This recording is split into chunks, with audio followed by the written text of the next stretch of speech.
Dikisahkan, mulanya Malik bin Dinar adalah seorang pemabuk. Namun, ia akhirnya mau bertobat kepada Allah SWT dan menjadi orang yang lebih baik. Kisah tobatnya Malik bin Dinar. Kisah tobatnya Malik bin Dinar ini diambil dari buku Tetesan Saripati Hikmah oleh Ilha Akbar. Dulunya ia adalah polisi yang gemar meminum khamr alkohol dan kerap bermabuk-mabukan. Suatu hari, Malik bin Dinar pun membeli seorang budak. Ia menikahinya dan dikaruniai seorang putri. Setiap kali ia meletakkan khamr di hadapannya, putrinya tersebut yang sudah mulai bisa merangkak selalu datang dan menjauhkan minuman itu darinya.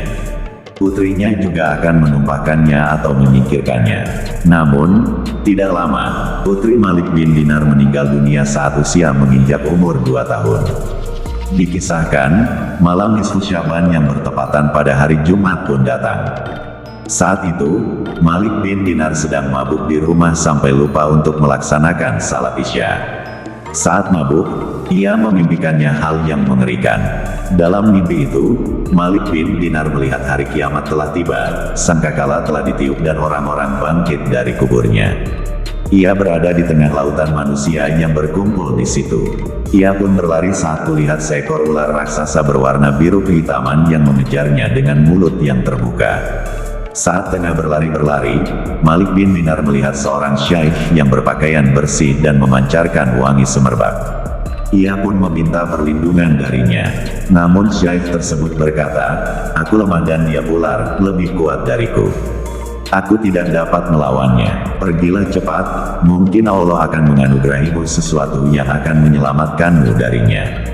Ketika Malik bin Dinar kembali berlari sampai melihat sebuah tebing, ternyata ada neraka di baliknya yang hampir menelan siapapun.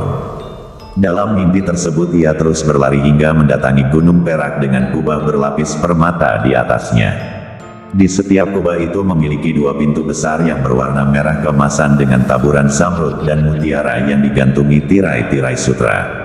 Belum sampai di dalamnya, salah seorang malaikat berteriak kepada Malik bin Dinar, "Angkatlah tirai-tirai, bukalah pintu-pintu dan awasilah.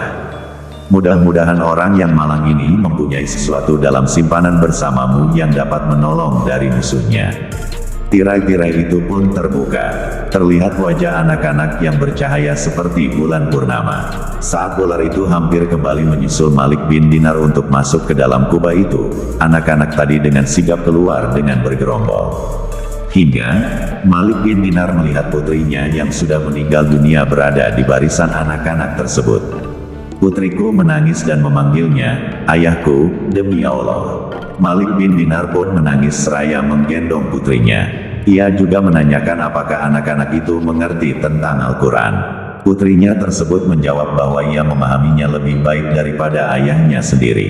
Anak Malik bin Dinar kemudian menjelaskan, "Ular besar yang mengejarku tadi adalah amal-amal buruk yang sudah kukerjakan."